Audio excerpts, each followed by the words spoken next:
So hi friends, welcome to another session. अभी हम नया टॉपिक स्टार्ट करने जा रहे हैं।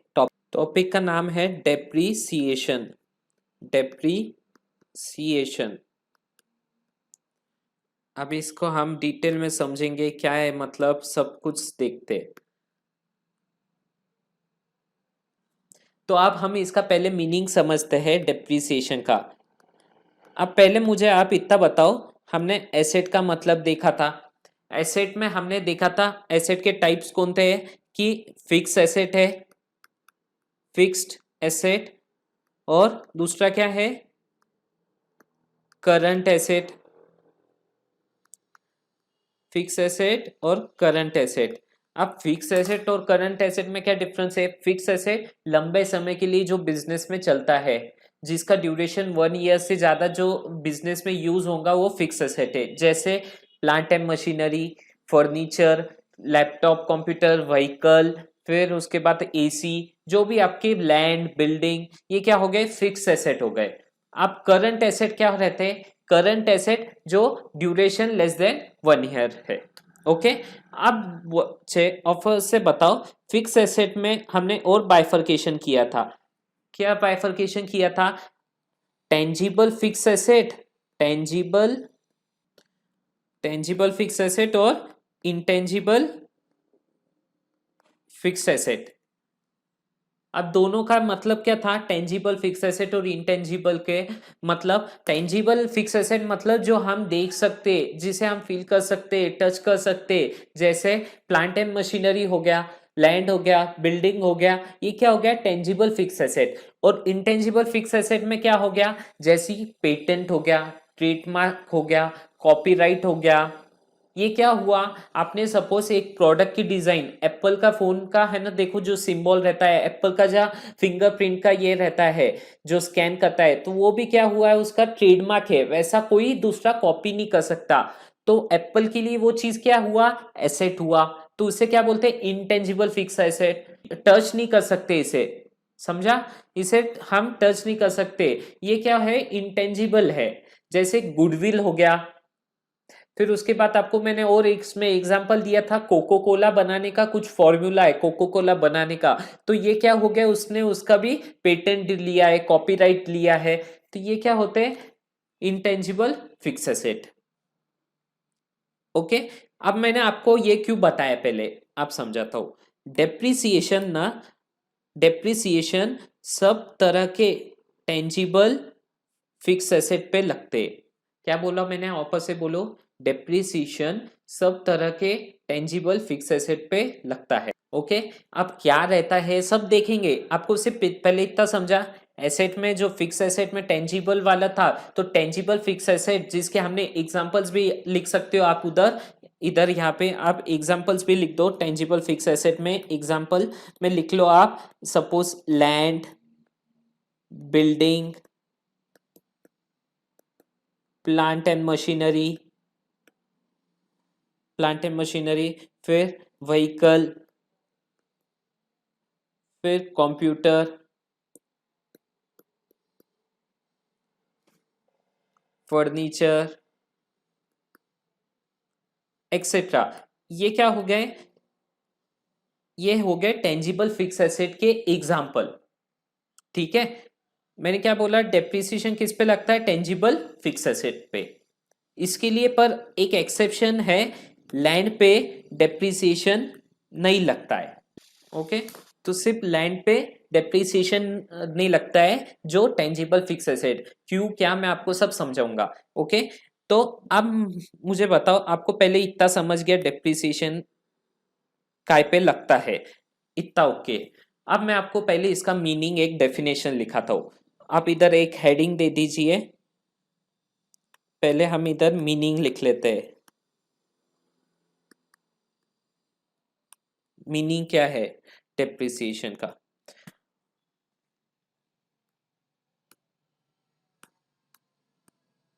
depreciation is depreciation is a permanent is a permanent depreciation is a permanent continuing and gradual fall in the value of fixed asset, in the value of fixed asset. Definition लिख लो आप पहले. Depreciation is a permanent, permanent के आगे comma, फिर continuing and gradual fall in the value of fixed asset. देखो क्या क्या words मैंने यूज किया है यहाँ पे. Permanent, continuing and gradual fall in the value of fixed asset, in the value of fixed asset. Depreciation is a permanent, continuing and gradual fall in the value of fixed asset. इसका मतलब क्या हुआ? ये definition आपने लिख लिया. अब पहले आपको एक मैं कुछ एग्जांपल से थोड़ा और क्लियरिटी बढ़ाता हूँ आपकी. अब बच्चों मुझे बताओ, आपने किसी को सैलरी पे किया, आपके पास कोई एम्प्लॉय काम करता है, उससे सैलरी पे किया, सैलरी पे किया. अब इसे क्या बताते हो? आप इसे एक्सपेंस बोलते हो, क्योंकि आपके जेब से पैसे गए, आपने सैलरी पे किया. समझा? आपने पैसे दिए, सामने वाले को सैलरी दी, आपने इसको एक्सपेंस दिखाया. नेक्स्ट फिर देखो, आपने कुछ प्रिंटिंग और स्टेशनरी का एक्सपेंस पे किया, प्रिंटिंग एंड स्टेशनरी. आप इसे भी क्या ट्रीट करते थे? आप इसे भी क्या बोलते थे? एक्सपेंस बोलते थे. एक्सपेंस बोलते थे. क्यों? आपके जेब से पैसे गए और आपने उसका सामान खरीदा, प्रिंटिंग और स्टेशनरी. सिमिलरली आपने सपोज और बहुत सारे एक्सेट्रा एक्सपेंस कुछ भी रहते, हम क्या करते थे? उसे एक्सपेंस ट्रीट करते, एक्सपेंस ट्रीट करते, और हम क्या करते थे? इसे हमारे प्रॉफिट इनकम में से लेस करते थे, इनकम में से लेस करते थे, इनकम से लेस करते थे ना एक्सपेंस. जो भी हमारा इनकम रहता है, जो भी सेल्स है, उसमें से हम क्या कर रहे थे? हम अलग अलग एक्सपेंस को लेस कर रहे थे. क्लियर है आपको इतना? अब मुझे बताओ, यही चीज आपने एक प्लांट एंड मशीनरी खरीदा. आपका क्या था? मैन्युफैक्चरिंग का एक यूनिट था. आप कुछ तो भी मैन्युफैक्चर करते हो. आपने क्या खरीदा? आपने कुछ तो भी मशीनरी खरीदी. सपोज ये मशीनरी थी 10 लाख की. कितने रुपीस की थी? 10 लाख की आपने एक मशीनरी परचेस की. मुझे आप इतना बताओ, ये मशीनरी आपने परचेस की, आप इसे क्या दिखाते हो? आप बोलोगे सर हम इसे फिक्स एसेट दिखाते. क्या दिखाते? फिक्स्ड एसेट दिखाते. ठीक है, मैं बोलता हूं ओके. अब मुझे बताओ, ये प्लांट एंड मशीनरी कितने साल तक चलेंगी? इन्फिनाइट ईयर चलेंगी या कुछ तो भी पीरियड ऑफ टाइम के लिए चलेंगी? जैसी ये प्लांट एंड मशीनरी 5 इयर्स तक अच्छी रहेंगी, या 10 इयर्स तक अच्छा रहेगा, या कंटिन्यू हमेशा अच्छा रहेगा? ऐसा रहेगा क्या? नहीं. ये मतलब थोड़े दिन में खराब होंगी, मशीनरी खराब होंगी थोड़े दिन के बाद. होंगी क्या? हाँ होंगी. तो मुझे बताओ, आपने इसे क्या कर दिया है? फिक्स एसेट में ट्रीट कर दिया. क्या किया? फिक्स एसेट में ट्रीट करा आपने. तो मुझे बोलो, आप थोड़े दिन के बाद, हर साल के बाद, जैसे ईयर 1 में आपका जो मशीनरी था, आपने 10 lakhs का परचेस किया, ठीक है. ईयर 2 आ गया, ईयर 3 आ गया, फिर ईयर 4 आ गया, और फिर ईयर 5 आया. अब मुझे बताओ, हर एक साल में ये मशीनरी की वैल्यू सेम रहेंगी क्या? आप वापस से बेचने जाओगे ये मशीनरी को, तो आपको क्या 10 लाख मिलेंगे क्या? और ये इतनी अच्छी रहेंगी क्या मशीनरी? इससे और एडवांस मॉडल आ जाएंगे, ये टेक्नोलॉजी नई आ गई होंगी, ये पुरानी हो गई मशीनरी, और उसमें फिर मेंटेनेंस भी. फिर फिर मुझे बताओ, ये वैल्यू सेम रहेंगी क्या? आप बोलोगे नहीं रहेंगे सेम. क्या रहेंगे? सेम नहीं रहेंगी. तो क्या करते हैं? डेप्रिसिएशन लगाते हैं इस पे. क्या करते हैं? हम फिक्स एसेट पे डेप्रिसिएशन चार्ज करते, डेप्रिसिएशन चार्ज करते. तो मुझे बताओ, डेप्रिसिएशन सपोज आप देखते हो कि ये जो एसेट है मेरा, ये मशीनरी है, वो 5 साल तक चलेंगी. क्या? 5 इयर्स तक चलेंगी. ठीक है, 5 इयर्स तक चलेंगी. तो मैं इससे राइट ऑफ करना चाहूंगा. कि 5 साल में मेरे बुक्स में ईयर 5 में मशीनरी की वैल्यू 0 दिखे, क्योंकि उसकी कुछ वैल्यू ही नहीं रहेगी 5 साल के बाद। तो मैं हर साल क्या करता हूँ, डेप्रिसिएशन लगाता हूँ। सपोज 10 लाख की मेरी मशीनरी थी, कितने साल मेरी चलने वाली ये मशीनरी, आप बोलोगे सर 5 years तक ये मशीनरी चलेंगी, तो कितना हुआ अमाउंट, 2 लाख रुपीस। तो 2 लाख रुपीस ये क्या करोगे आप, 2 लाख रुपीस हर साल मशीनरी की वैल्यू से घटाओगे। जैसे इधर 10 लैक्स की आपने ईयर 1 के स्टार्टिंग में परचेस की, क्लोजिंग के टाइम इसे कितने पे रिकॉर्ड करोगे आप, इसे 8 लैक्स पे।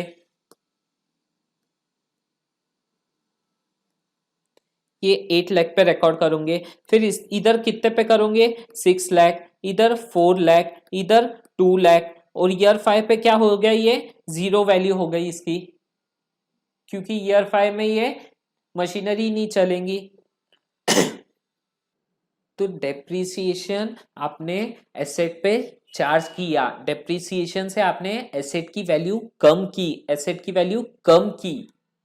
समझा आपको, क्यों कम की, क्योंकि ये एसेट क्या हमेशा चलने वाला है क्या, नहीं, ये खराब होगा। तो डेप्रिसिएशन का से आपकी एसेट की वैल्यू कम हो रही है।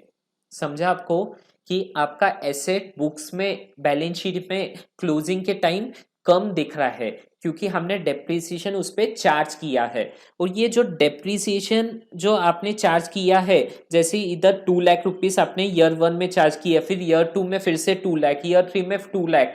तो मुझे बताओ, ये जो डेप्रिसिएशन आपने चार्ज किया है वो किधर जाता है, ये 2 लाख रुपीस ये जाता है आपके प्रॉफिट एंड लॉस में। मतलब इसे आप क्या ट्रीट करते हो, इसे आप प्रॉफिट एंड लॉस में ले जाके आप इसे एक्सपेंस ट्रीट करते हो। क्या ट्रीट करते हो आप इसे, एक्सपेंस ट्रीट करते हो। आपके लिए ये खर्चा ही हो गया ना। जैसे सपोज मुझे बताओ, आपके 10 लाख रुपए की आपने मशीनरी एसेट परचेज किया, 1 साल के बाद इसकी वैल्यू 8 लाख ही रह गई, तो 2 लाख आपके लिए क्या हो गया, वो एक्सपेंस हो गया। डेप्रिसिएशन चार्ज करके आपने वो 2 लाख का एक्सपेंस ट्रीट किया।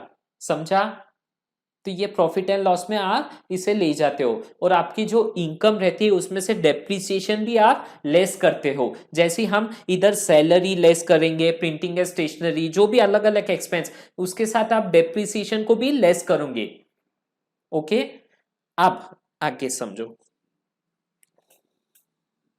तो आप मुझे बताओ, डेप्रिसिएशन क्या सिर्फ मशीनरी, प्लांट एंड मशीनरी पे लगाते हो, नहीं, एवरी एसेट। आप मुझे बताओ, आपने कोई लैपटॉप परचेज किया, अब ये लैपटॉप की यूजफुल लाइफ कब तक रहेंगी। सपोज आपने एक लैपटॉप परचेज किया और आपने सोचा था ये लैपटॉप को बहुत अच्छी तरह से रखूंगा मैं, तो ये चलेगा 5 years तक, या सपोज 10 years तक। ओके, तो मुझे बताओ, 5 years तक आपने परचेज किया लैपटॉप, यहाँ पे 1 लाख रुपीज का लैपटॉप परचेज किया। ओके, तो मुझे बताओ, एवरी ईयर इसकी वैल्यू कम होंगी क्या, नहीं, हाँ होंगी। तो इसे क्या चार्ज करोगे आप, डेप्रिसिएशन लगाओगे इस पे। सिमिलरली आपने सपोज एक कोई कार परचेज कर ली, आपने कोई व्हीकल परचेज कर लिया बिजनेस पर्पस के लिए, कार परचेज की, तो आप इसे भी क्या करोगे, आप इसे over a period of time, जो भी टाइम के लिए है उतने टाइम में आप इसे क्या करोगे, डेप्रिसिएशन इस पे लगाओगे, आप डेप्रिसिएशन लगाओगे। तो आपको पहले समझा, डेप्रिसिएशन हर तरह के टेंजिबल फिक्स एसेट पे लगता है, हर तरह के टेंजिबल फिक्स एसेट पे। जैसे हमने बात किया बिल्डिंग, जैसे बिल्डिंग हर साल में बिल्डिंग का वेयर एंड टेयर होगा, मतलब क्या, थोड़े दिन में बिल्डिंग में कुछ क्रैक आ जाएगा, बिल्डिंग का पेंट खराब हो जाएगा, एवरीथिंग बिल्डिंग का कुछ भी प्रॉब्लम होता है, तो उससे क्या डेप्रिसिएशन हम over a period of time charge करते हैं। प्लांट एंड मशीनरी की ऐसी रहती, व्हीकल का सेम रहता है, कंप्यूटर, फर्नीचर एक्सेट्रा। अब मैंने क्या बताया था आपको, लैंड पे डेप्रिसिएशन नहीं लगता। लैंड पे क्यों नहीं लगता डेप्रिसिएशन, आप मुझे बताओ, आपके पास सपोज ये लैंड है, ये लैंड पे डेप्रिसिएशन क्यों नहीं लगाते, ये लैंड सपोज 1 ईयर के बाद, 2 ईयर के बाद, 5 ईयर के बाद, 10 ईयर के बाद, ये लैंड को कुछ होना है क्या, लैंड तो लैंड रहेगा, इसमें कुछ चेंज हो रहा है क्या, कि खराब हो रहा है, नहीं हो रहा है। लैंड में क्या होता है, लैंड में डेप्रिसिएशन चार्ज नहीं करते, क्योंकि लैंड कितने सालों तक चलती है, इनफाइनाइट नंबर ऑफ इयर्स के लिए चलता है। आपने सुना होगा आपके दादा परदादा की भी जमीन किसके पास रहती तो वो करोड़ों की वैल्यू आज रहती, सुना है आपने ऐसा? तो वो क्यों? क्योंकि लैंड की वैल्यू इनफाइनाइट है, लैंड की बात कर रहा हूं मैं, समझा? तो लैंड में डेप्रिसिएशन चार्ज नहीं करते इसलिए। तो हमने पहले ये भी देख लिया काय पे डेप्रिसिएशन लगता है, डेप्रिसिएशन का कंसेप्ट समझाया।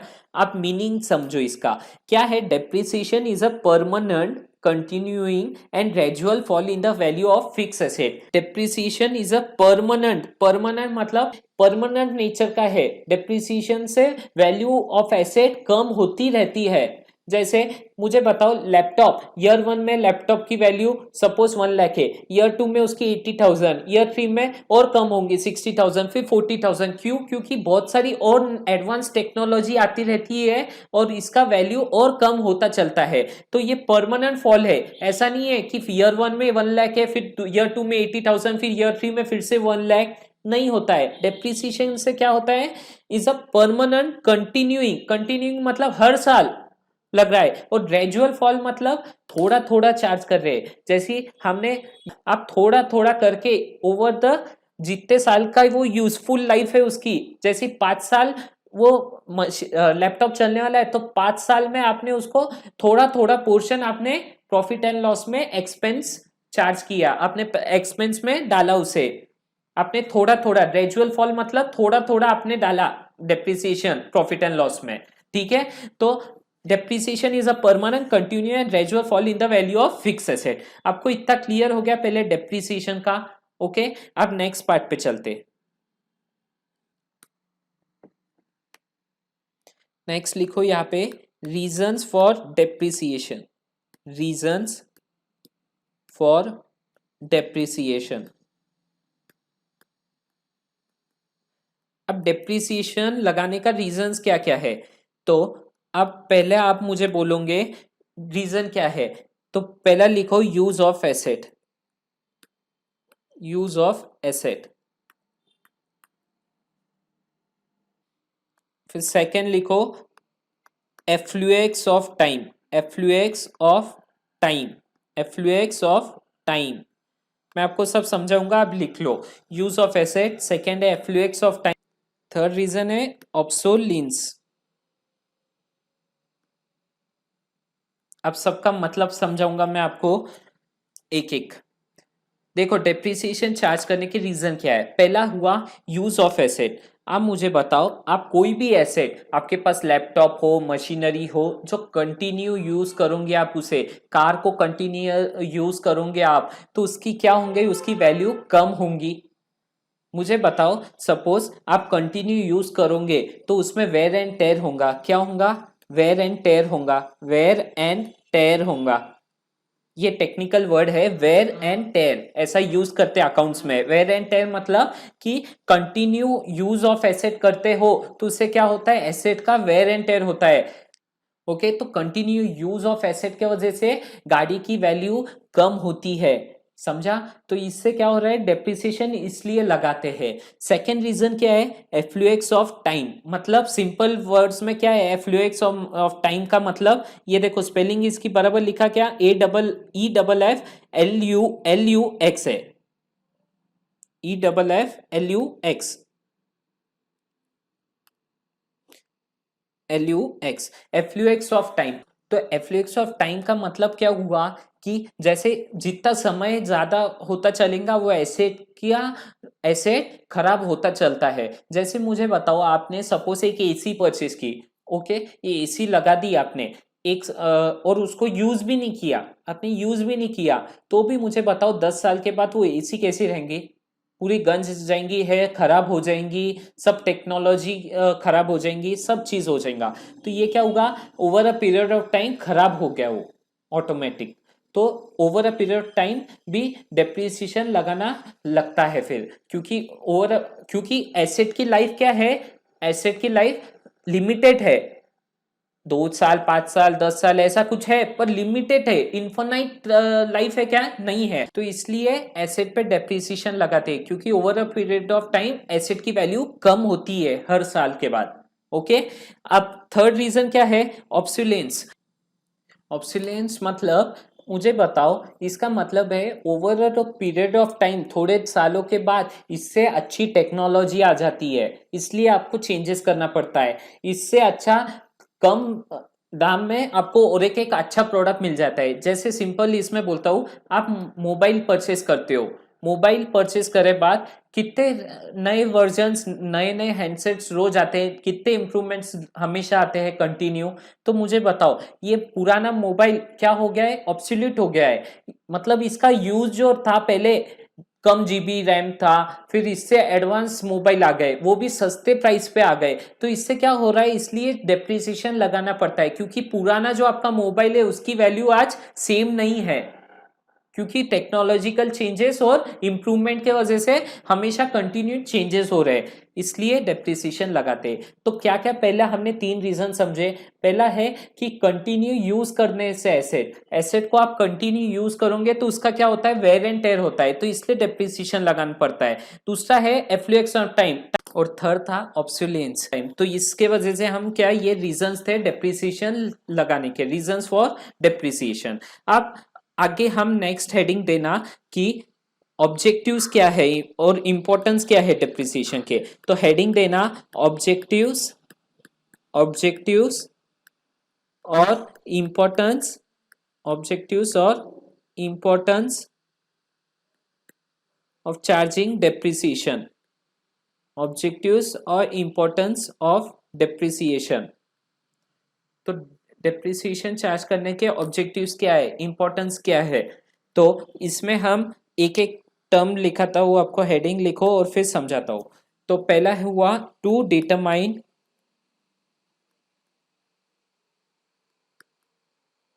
करेक्ट प्रॉफिट और लॉस। अब इसका मतलब क्या हुआ, टू डिटरमाइन करेक्ट प्रॉफिट और लॉस, मतलब कि डेप्रिसिएशन आप चार्ज करते हो तो आप क्या कर रहे हो, उसको एक्सपेंस में ले जा रहे हो, प्रॉफिट एंड लॉस में, और आपका प्रॉफिट को कम कर रहे हो। तो मुझे बताओ कि सपोज आप डेप्रिसिएशन चार्ज नहीं करते, तो आप क्या करते थे, फिक्स एसेट बुक्स में जो ओरिजिनल कॉस्ट है उस पे दिखता था बैलेंस शीट में। जैसे हमने यहाँ पे देखा था कि सपोज इधर डेप्रिसिएशन 2 लाख का ये चार्ज नहीं किया होता तो 2 लाख से प्रॉफिट कम नहीं होता था, समझा, और प्रॉफिट ज्यादा दिखता था। पर डेप्रिसिएशन लगाने से ये जो 2 लाख रुपीज का डेप्रिसिएशन था वो कहाँ ले गए हम, प्रॉफिट एंड लॉस में, और एक्सपेंस को लेस कर दिया। ओके। तो ये हुआ। तो determine correct profit and loss, तो इससे क्या होता है, इनकम माइनस एक्सपेंस, एक्सपेंस में जो दूसरे एक्सपेंस भी गए और उसके बाद डेप्रिसिएशन भी गया, तो आपका करेक्ट प्रॉफिट एंड लॉस निकलता है। ओके। नेक्स्ट सेकंड है, सेकंड ऑब्जेक्टिव क्या है, to show true and fair, true and fair view of financial statement, true and fair view of financial statement, to show true and fair view of financial statement या financial position, ऐसा लिख लो। मतलब क्या हुआ आप समझो। पहला क्या हुआ था, पहले बात कर रहा था कि प्रॉफिट एंड लॉस में करेक्ट प्रॉफिट दिखाना। ये नेक्स्ट रीजन क्या है, true and fair view of financial position दिखाना। मुझे बताओ, प्रॉफिट एंड लॉस एक फाइनेंशियल स्टेटमेंट का पार्ट हो गया, फाइनेंशियल स्टेटमेंट का पार्ट हो गया profit and loss. True and fair view of financial position, financial position कौन सा स्टेटमेंट दिखाता है, ये दिखाता है बैलेंस शीट, बैलेंस शीट। तो बैलेंस शीट में आपका जो एसेट का वैल्यू था, बैलेंस शीट में जिधर यहाँ पे जो एसेट दिख रहा था, एसेट में यहाँ पे जो मशीनरी दिख रहा था, प्लांट एंड मशीनरी, ये कितने पे रिकॉर्ड कर रहे हैं आप, 8 लाख पे कर रहे हैं, क्योंकि डेप्रिसिएशन लगाए बाद की वैल्यू पे। सपोज आप इसको 10 लाख पे रिकॉर्ड करते तो मुझे बोलो ये करेक्ट रहता था क्या, नहीं ये करेक्ट रहता नहीं था, ये 8 लाख पे रिकॉर्ड किए इसलिए ये करेक्ट है। तो इससे क्या हो रहा है, डेप्रिसिएशन लगाने से आपकी जो फाइनेंशियल पोजीशन भी करेक्ट दिख रही है, ज्यादा ज्यादा बढ़ी हुई नहीं दिख रही। सपोज ये 10 लाख पे दिखते तो ये क्या दिख रहा था, ओवर वैल्यू, आपके एसेट ज्यादा दिख रहे थे जो करेक्ट नहीं था। तो इसलिए डेप्रिसिएशन लगाने से आपके जो एसेट की एक्चुअल वैल्यू है वो इस पे आपको एसेट दिखते हैं बैलेंस शीट में। तो इसका मतलब क्या था, to show true and fair view of financial position. Financial position मतलब बैलेंस शीट में करेक्ट दिखना, बैलेंस शीट में आपकी फाइनेंशियल पोजीशन दिखती है। ओके, तो ये भी चीज समझी। फिर उसके नीचे थर्ड लिख लो, to determine to determine to determine the cost of production. To determine the cost of production,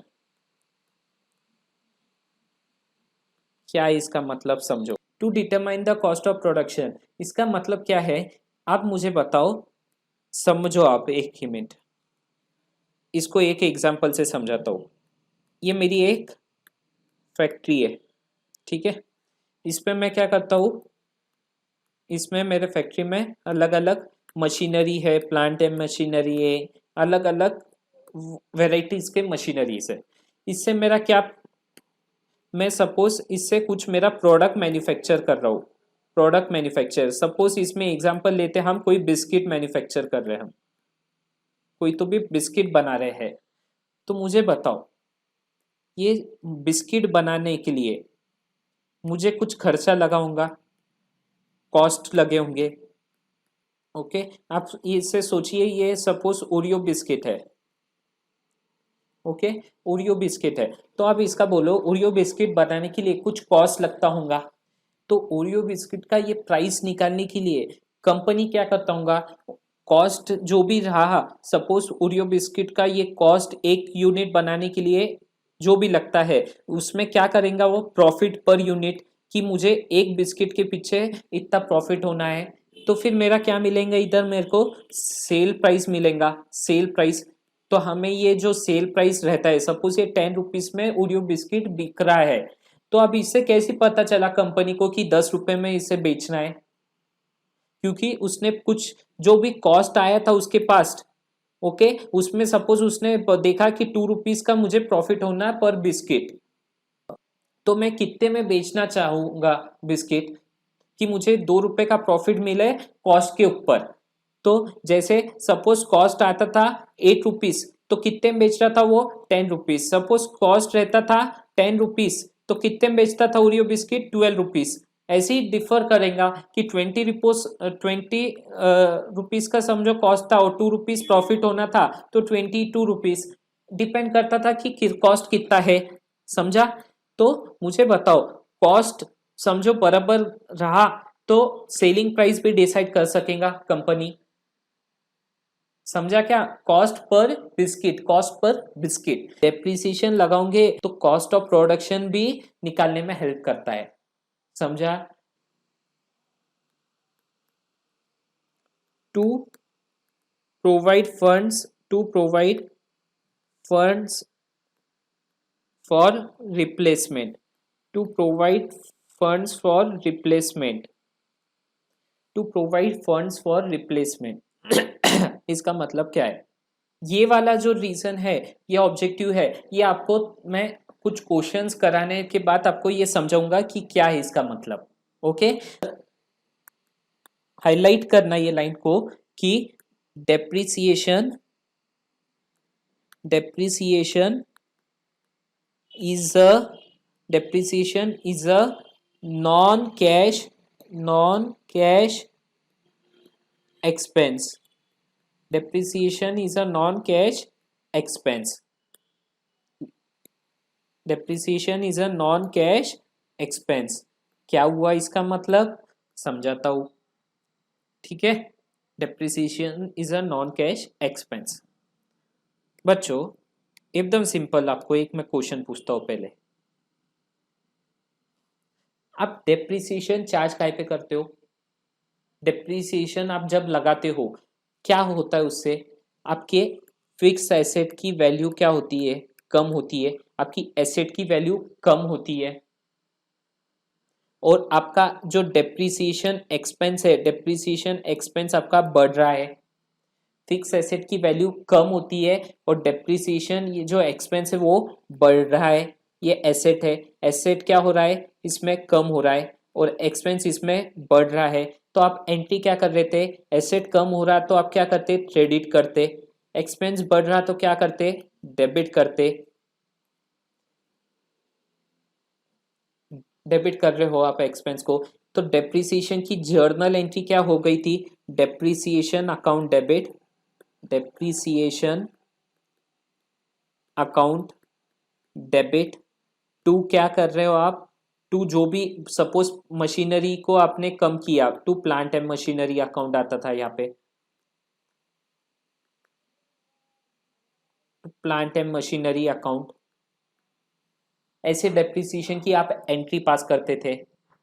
समझा आपको इतना, एक मिनट इतना समझा आपको। सिमिलरली मैं आपको बोलता था, सपोज आपने इलेक्ट्रिसिटी बिल पेड, इसकी एंट्री क्या रहती थी, आप बोलते सर इसमें इलेक्ट्रिसिटी बिल एक अकाउंट आएगा, इलेक्ट्रिसिटी एक्सपेंस अकाउंट, ठीक है, और दूसरा आप बोलते सर कैश ऑफ बैंक, दूसरा बोलोगे कैश ऑफ बैंक अकाउंट, क्योंकि आपने पैसे दिए होंगे तो एक्सपेंस था इसमें और इसमें एसेट आ गया ये, और एक्सपेंस इसमें बढ़ रहा है, एसेट आपका कम हो रहा है। क्या करोगे, एसेट को इसको डेबिट कर रहे हो और इसको क्रेडिट कर रहे हो। एंट्री क्या कर रहे थे, electricity expense account debit to cash oblique bank account, क्योंकि आपने एक्सपेंस पे किया तो आपके जेब से कैश कम हुई, आपने पेमेंट किया, आपका बैलेंस, आपका कैश बैंक बैलेंस कम हुआ। समझा, तो देखो इससे क्या हो रहा था, आपका कैश और बैंक का बैलेंस कम हो रहा था, ये एक्सपेंस से, इलेक्ट्रिसिटी एक्सपेंस से, और या printing and stationery expense, salary expense, कोई भी एक्सपेंस है आपका क्या हो रहा था, कैश और बैंक बैलेंस कम हो रहा था। बट डेप्रिसिएशन लगाने से आपका कौन सा बैलेंस कम हो रहा है क्या, कैश या बैंक का बैलेंस, नहीं हो रहा है। क्यों नहीं हो रहा है, क्योंकि इससे हम जो एसेट है, फिक्स एसेट है, उसकी वैल्यू कम करते हैं। तो इसलिए डेप्रिसिएशन को क्या बोलते हैं, it's a non cash expense. इसमें इट्स इसमें कैश और बैंक अकाउंट इन्वॉल्व नहीं रहता है कि डेप्रिसिएशन अकाउंट, डेप्रिसिएशन हम फिक्स एसेट पे लगाते हैं तो हम फिक्स एसेट की वैल्यू कम करते हैं, बट दूसरे एक्सपेंस में क्या होता है, हमारा कैश और बैंक का बैलेंस कम होता है। समझा, इतना क्लियर है आपको, depreciation is a non cash expense. Okay, done. Okay, तो अभी आज हमने डेप्रिसिएशन का अच्छी तरह से इंट्रोडक्शन कर लिया। हमने डेप्रिसिएशन क्या रहता है, किस पे लगता है, क्यों लगता है, रीजंस देखे, फिर उसके ऑब्जेक्टिव्स, इंपॉर्टेंस वो भी देखा। ठीक है, अब नेक्स्ट क्लास में हम इसका डेप्रिसिएशन कैसे निकालते हैं वो देखेंगे, फिर हम इसके क्वेश्चंस भी देखेंगे। Okay, so thank you.